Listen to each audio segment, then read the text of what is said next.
Hello everyone, welcome to back my computer official school. আজ আমাদের Microsoft অ্যাক্সেসের পরবর্তী ক্লাস। এই ক্লাসে তিনটি বিষয় নিয়ে আলোচনা করব। 1 নম্বর বিষয়, মাইক্রোসফট অ্যাক্সেসে কি কি কাজ করতে পারবেন। 2 নম্বর বিষয়, এই মাইক্রোসফট অ্যাক্সেসে কাজ করতে গেলে আগে কি কি জানা প্রয়োজন। 3 নম্বর বিষয়, আপনি কিভাবে সম্পূর্ণ সঠিক পদ্ধতিতে টেবিল ক্রিয়েট করবেন। এই ক্লাসে সম্পূর্ণ দেখাতে চলেছি। তো যারা এর আগের ক্লাস করেছেন এবং যারা নতুন, ক্লাসটি শুরু থেকে শেষ পর্যন্ত করবেন। আমরা সরাসরি কম্পিউটার স্ক্রিনে চলে আসি। আমি ইতিমধ্যে কম্পিউটার স্ক্রিনে চলে এসেছি। আমরা প্রথমে 1 নম্বর বিষয় জেনে নেব যে আমরা মাইক্রোসফট অ্যাক্সেসে কি কি কাজ করতে পারবো।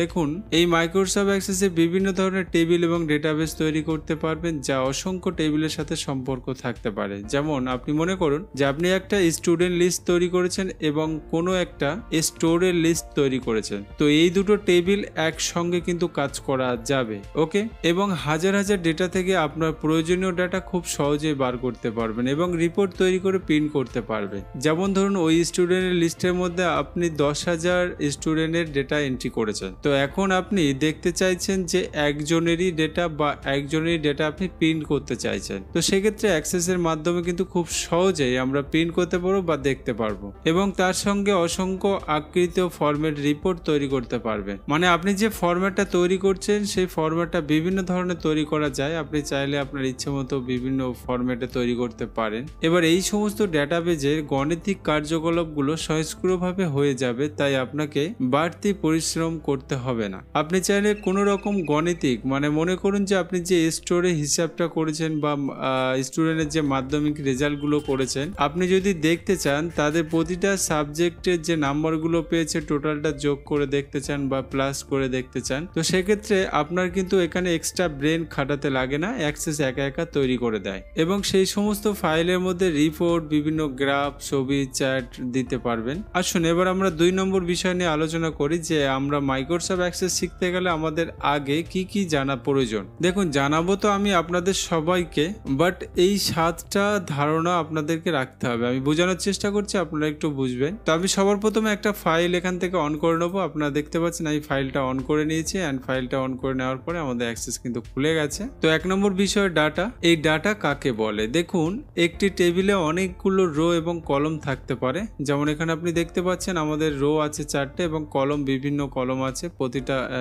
সাবজেক্ট বা নেম, স্টুডেন্ট নেম, বাবার নেম, এগুলোকে কলম বলা হয়। উপর থেকে নিচগুলোকে কলম বলা হয়। এই রো এবং কলমে যে সকল তথ্য ইনপুট করা হবে তাদের প্রতিটিকে এক একটি ডেটা বলে। ওকে, অর্থাৎ একটি টেবিলে বিভিন্ন ফিল্ডের অধীনে এন্ট্রিকৃত সব তথ্যকেই ডেটা বলে। আসুন আমরা 2 নম্বর বিষয়টা দেখি। 2 নম্বর বিষয় হলো রেকর্ড।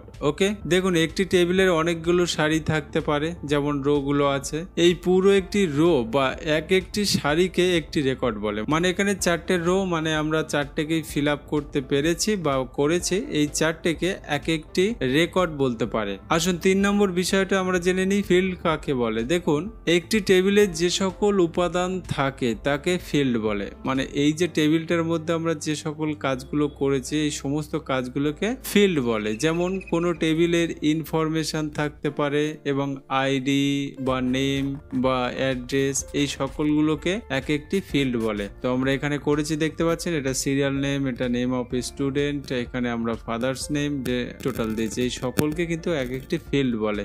এগুলো কিন্তু সমস্তগুলো আপনাকে ক্লিয়ার করতে হবে। আসুন 4 নম্বর বিষয় আমরা দেখি, টেবিল কাকে বলে। এই মাইক্রোসফট অ্যাক্সেসের মূল কাজ হলো টেবিলকে নিয়ে। ওকে, যেমন আমরা এই সকল কাজ করেছি, কিন্তু টেবিল না হলে করতে পারতাম না। এখানে টেবিলকে নিয়ে কিন্তু সকল কাজ করে ফেলেছি আমরা। এই অ্যাক্সেসের বিভিন্ন ডেটা এই টেবিলে সংরক্ষিত থাকে, আর এই সমস্তগুলো একটি প্রোগ্রামে সকল টেবিলকে একত্রে বলে ডেটাবেজ। ওকে, আসুন 5 নম্বর বিষয় আমরা দেখি, ফর্ম কাকে বলে। দেখুন, টেবিলের ডেটা সহজভাবে ইনপুট দেওয়ার জন্য অ্যাক্সেসে ব্যবহার করা হয়ে থাকে ফর্ম। ওকে, এই ফর্ম অনেকভাবে নিজের ইচ্ছে মতো তৈরি করা যায়। যেমন আমরা একটা টেবিল তৈরি করেছি, আর এই টেবিলের মধ্যে যে সকল এন্ট্রি করেছি, এই এন্ট্রিগুলোকে নিয়ে কিন্তু আমরা সহজভাবে করতে পারি। আবার ওই ফর্মটা আমার নিজের ইচ্ছে মতো কিন্তু আমি সাজিয়ে নিয়ে করতে পারি। তো মনে রাখবেন, আমরা যখন কোনো টেবিলের মধ্যে ডেটা এন্ট্রি করব, সেটা হতে পারে কোনো ফর্মে গিয়ে, হতে পারে কোনো ডিজাইনে গিয়ে। ওকে, বাট আমরা এটা মনে রাখবো যে আমাদের সহজ কোথা থেকে এন্ট্রি করতে পারবো। আমরা সহজভাবে এন্ট্রি যেখান থেকে করতে পারবো তার মধ্যে কিন্তু আমরা ফর্মে যাই বা অন্যান্য ডিজাইনে গিয়ে কিন্তু করি। ওকে, আসুন আমাদের নেক্সট পয়েন্ট হলো কোয়েরি। এই কোয়েরি হলো হাজার হাজার ডেটা থেকে আপনার প্রয়োজন অনুসারে সেই সমস্ত তথ্যকে বার করার জন্য ব্যবহার করা হয়ে থাকে। ওকে, আসুন এই পরের অপশন রিপোর্ট। রিপোর্টটা একটু জেনে নিই। রিপোর্ট হলো যে কোনো তথ্যকে প্রিন্ট করার জন্য মূলত রিপোর্ট তৈরি করা হয়ে থাকে। আপনি আপনার চাহিদা মোতাবেক রিপোর্ট তৈরি করতে পারবেন এই অ্যাক্সেসে। ওকে, পরবর্তী অপশন হলো ম্যাক্রো। ম্যাক্রো কি কাজ করে দেখুন। এই অ্যাক্সেসের ডাটাবেজের একটি শক্তিশালী উপাদান হচ্ছে ম্যাক্রো। যে সকল কাজ আপনাকে বারবার করতে হয় তা আপনি ম্যাক্রো দ্বারা করে রাখতে পারেন। প্রয়োজন মতো এক ক্লিকে সব কাজ সম্পাদন করতে পারবেন। যেমন আমরা অনেক ক্ষেত্রে দুটো পিকচার বা দুটো অবজেক্ট নিয়ে কাজ করি, তো সেই ক্ষেত্রে কোন অবজেক্টটা কখন কোন জায়গায় লেগে থাকে তো আমাদের বারবার গিয়ে কপি করা বা পেস্ট করা, তো সেই ক্ষেত্রে আমরা এখানে কিন্তু ম্যাক্রোর দ্বারা যখন আমরা ওটাকে করে রাখবো, কোথাও গিয়ে আমাদের বারবার কপি করতে হবে না, আমরা এক ক্লিকে সমস্ত কিছু নিয়ে নিতে পারি। ওকে, নেক্সট এবং লাস্ট হলো মডিউলস। দেখুন ভার্চুয়াল বেসিক দ্বারা প্রোগ্রাম রচনার জন্য মডিউল ব্যবহার করা হয়ে থাকে। যেমন কোনো ওয়েব ডিজাইনিং যারা করে, যারা ভার্চুয়াল বেসিক সম্বন্ধে জানে, তাদের কাছে এটা সম্পূর্ণ ইজি বিষয়। তো আমি আপনাদেরকে সবগুলো শিখিয়ে দেবো, আপনাদেরকে ইজি করতে হবে বা আমি ইজি করে দেবো। ওকে, এই জন্য কোনো সমস্যা নেই। আসুন আমরা পরবর্তী অপশনে চলে যাই। আমাদের পরবর্তী অপশন 3 নম্বর হলো আমরা কিভাবে সঠিক পদ্ধতিতে এখানে টেবিল ক্রিয়েট করতে পারবো। দেখুন আমি সবার আগে কিন্তু এই যে ডেটাটা খোলা আছে এটাকে আমি অফ করে দেবো। এই জন্য আমি ফাইলে গিয়ে ক্লোজ করবো, অ্যান্ড ক্লোজ করার সঙ্গে সঙ্গে আপনারা দেখতে পাচ্ছেন আমার কিন্তু কোনো রকম ডেটা নেই। যদিও আপনি শুরু থেকে অ্যাক্সেস খুলেন তাহলে কেমন দেখতে পারবেন, দেখুন আমরা শুরু থেকেই অ্যাক্সেস খুলছি, অ্যান্ড অ্যাক্সেসে ক্লিক করার সঙ্গে সঙ্গে দেখুন অ্যাক্সেস খুলে যাচ্ছে। খুলে যাওয়ার পরে এখানে এইরকম দেখতে লাগবে। বাট যদি আমরা ইন্টারনেট সংযোগ করি, এখানে দেখুন আমি ইন্টারনেট সংযোগ করে রাখলাম, অ্যান্ড ইন্টারনেট সংযোগ করার সঙ্গে সঙ্গে আপনি কি দেখতে পাবেন যে এখানে বিভিন্ন রকমের টেমপ্লেট দেখতে পাবেন। যেমন আমরা পুনরায় অ্যাক্সেস খুলবো, এখানে দেখতে পাচ্ছেন যে আমি অ্যাক্সেস খুলে নিলাম, অ্যান্ড খুলে নেওয়ার সঙ্গে সঙ্গে আপনি দেখতে পাবেন এখানে বেশ কিছু টেমপ্লেট, যেমন এখানে দেখতে পাচ্ছেন টেমপ্লেট। তো আপনি চাইলে এখান থেকে কোনো ডিজাইন নিয়ে কাজ করতে পারেন এবং চাইলে আপনি নতুন টেবিল এখানে ক্রিয়েট করে কাজ করতে পারেন। তো বেসিক্যালি আমরা টেমপ্লেট নিয়ে কাজ করব না, আমরা ব্ল্যাঙ্ক ডেটাবেজ নিয়ে কাজ করব। এই জন্য কিন্তু ব্ল্যাঙ্ক ডেটাবেজ আমি ক্লিক করে দিলাম। ক্লিক করে দেওয়ার সঙ্গে সঙ্গে দেখতে পাচ্ছেন আমাদের ফাইল কিন্তু কোথায় সেভ থাকবে, এখানে সেই লোকেশনগুলো চুজ করে নিতে হবে। আর ব্রাউজে ক্লিক করে আমরা সরাসরি ডেস্কটপে সেভ করে নেবো। যে কোনো একটা নাম দেবো, সাপোজ আমি এখানে নেম দিলাম ক্লাস 2। ওকে, অ্যান্ড আমরা ক্লাস 2 নেম দেওয়ার পরে সেভ করে দেবো। ওকে, তাহলে আমার ফাইলটা কিন্তু আমি ডেস্কটপে সেভ করছি ক্লাস 2 নামে, অ্যান্ড ওকে করে দিলাম। ওকে করে দেওয়ার সঙ্গে সঙ্গে ক্রিয়েটে ক্লিক করে দেবো। এই ক্রিয়েটে ক্লিক করে দেওয়ার সঙ্গে সঙ্গে কিন্তু আমাদের এখানে দেখতে পাবেন একটা টেবিল কিন্তু এখানে আগে থেকেই হয়ে থাকে। যেহেতু টেবিল নিয়ে কাজ করতে হয় এই জন্য টেবিলটাকে খুলে দেয় অটোমেটিকলি, যদিও আমরা এই টেবিলটাকে ইউজ করব না।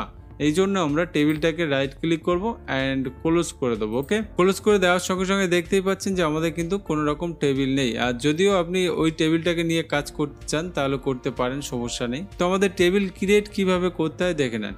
আমরা সরাসরি কিন্তু ক্রিয়েট ট্যাবে যাব, অ্যান্ড ক্রিয়েট ট্যাবে ক্লিক করার সঙ্গে সঙ্গে দেখুন ক্রিয়েট অপশন খুলে গেছে, অ্যান্ড এখান থেকে আমরা টেবিলে ক্লিক করব। এই টেবিলে ক্লিক করার সঙ্গে সঙ্গে দেখেন আপনি টেবিল কিন্তু পেয়ে যাবেন। চাইলে আপনি প্রথম যে টেবিলটা খুলে গেছিল ওই টেবিলটা নিয়ে কাজ করতে পারেন, কোনো রকম সমস্যা নেই। ওকে, অ্যান্ড এই টেবিলে কাজ করতে গেলে আমরা কিন্তু সরাসরি এই টেবিলটাকে ক্লিক করব, অ্যান্ড ক্লিক করার সঙ্গে সঙ্গে আমরা এখানে যদি রাইট ক্লিক করি তাহলে দেখতে পাবেন ডিজাইন ভিউ। এই ডিজাইন ভিউতে ক্লিক করার সঙ্গে সঙ্গে আমাদের টেবিলে একটা নাম দিতে হবে। ওকে, আবার পুনরায় যদি আমি অন্য জায়গা থেকে খুলতে চাই, সাপোজ আমি এখান থেকে ডিজাইন ভিউতে যাব, অ্যান্ড আমরা এখান থেকে ডিজাইন ভিউতে গেলাম, এখানেও কিন্তু নাম দিতে হবে। অতএব একটা ফাইলে আপনি যখনই যেখান থেকে কাজ করেন না কেন আপনাকে ফাইলের নামটা দিতে হবে, মানে টেবিলের নাম আমরা ক্রিয়েট করে নেবো। তো আমরা ভিউতে গেলাম, ভিউতে গিয়ে আবার ডিজাইন ভিউতে ক্লিক করলাম। দেখতে পাচ্ছেন যে আমরা 3-4 জায়গা থেকে ডিজাইন ভিউতে যেতে পারি। তো এই ডিজাইন ভিউতে ক্লিক করার সঙ্গে সঙ্গে কিন্তু আমাদের টেবিলের নাম ক্রিয়েট করতে হবে। আমরা যদি এখানে কোনো স্টুডেন্টের রেকর্ড নিতে চাই তাহলে সেক্ষেত্রে কিন্তু আমরা এখানে স্টুডেন্ট লিখে দিলাম। স্টুডেন্ট লেখার পর আমরা সরাসরি ওকে করে দেবো। ওকে করে দেওয়ার সঙ্গে সঙ্গে দেখুন আমাদের ডিজাইন ভিউ চলে এসেছে। আর এই ডিজাইন ভিউর অনেক কাজ, অনেক তথ্য, বাট আমি এর পরের ক্লাসে আপনাদেরকে ক্লিয়ার করে দেবো। এখানে আপনি আপনি দেখতে পাচ্ছেন আমাদের টেবিলের যে নামটা ছিল সে নামটা কিন্তু স্টুডেন্টে পরিণত হয়ে গেছে। অতএব আপনি চাইলে কিন্তু এখান থেকে কিন্তু 3-4 রকম ভাবে আমরা ডিজাইন ভিউতে আসতে পারি বা নেম ক্রিয়েট করতে পারি, আপনারা নেম ক্রিয়েট করে নেবেন। ওকে, পুনরায় যদি আপনি নেম ক্রিয়েট আলাদা করতে চান তাহলে এখানে রাইট ক্লিক করবেন অ্যান্ড রিনেমে এসে কিন্তু এখান থেকে আমরা করতে পারি। তার আগে কিন্তু আমাদের ডিজাইন ভিউটাকে অফ করতে হবে, এই জন্য আমরা এখান থেকে ক্লোজ করে দেবো অ্যান্ড ক্লোজ করে দেওয়ার পরে আমরা এখান থেকে রিনেমে গিয়ে করতে পারবো ইজিলি। ওকে, অ্যান্ড এখানে রিনেম দিয়েছে, আমরা চাইলে যে কোনো নাম এখানে দিতে পারবো। ওকে, তো দেখুন সবার আগে আপনি এই যে ফাইলটা আছে এই ফাইলটাকে ভিউ দেখবেন কিভাবে এবং ডিজাইন ভিউতে যাবেন কিভাবে, এই দুটো কাজ আপনাকে দিলাম আমি। বাট এই ফাইলটাকে আপনারা চাইলে এখানে যেটা দেখতে পাচ্ছেন এটা কিন্তু ভিউ অ্যান্ড আমরা ডিজাইন ভিউতে যাব কিভাবে, আমি 3টে অপশন বলে দিয়েছি। আমরা চাইলে এখান থেকে ডিজাইন ভিউতে যাব অ্যান্ড এটা হলো ডিজাইন ভিউ। এই ডিজাইন ভিউর অনেক কাজ আছে, আমি পরের ক্লাস আপনাদেরকে জানাবো। তো আমি আশা করবো আজকের এই ক্লাসটা আপনাদের সম্পূর্ণ বোঝাতে পেরেছি এবং সম্পূর্ণ ক্লাসটা আপনারা প্র্যাকটিস করে নেবেন। যদি এই ক্লাসে কোনো রকম সমস্যা বা প্রবলেম থাকে আমাকে অবশ্যই কমেন্ট করবেন। আপনার মূল্যবান সময় দেওয়ার জন্য ধন্যবাদ এবং আমাদের পরবর্তী ক্লাস নিয়ে আসা পর্যন্ত আপনারা সবাই ভালো থাকবেন।